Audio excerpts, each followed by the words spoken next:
I just want to address one issue.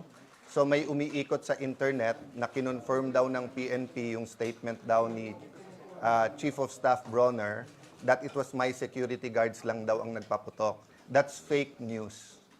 Since last night, when Sec. John Vic came here, we've been hearing conspiracy theories from both sides.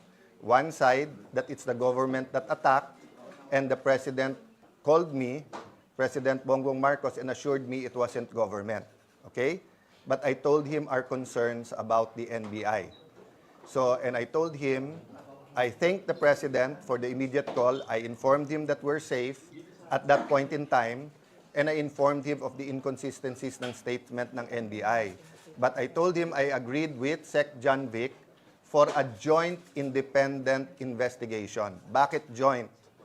Kasi jurisdiction to ng OSAA at ng Senate. On the other hand, I was already aware at that time na all the way to the highest echelons of government, may nagsasabi that ito ay gawa-gawa. So the accusations are all over. So in the same manner that the PNP, the AFP, mabilis sila mag-deny pag may fake news against the government, the administration, inaasahan ko na mabilis sila mag-deny na fake news against the Senate President, and against the integrity of the whole process. The investigation is ongoing at meron na aresto last night. Okay? Di lang namin nilalabas yung detalye because once you say three-letter words, di ba?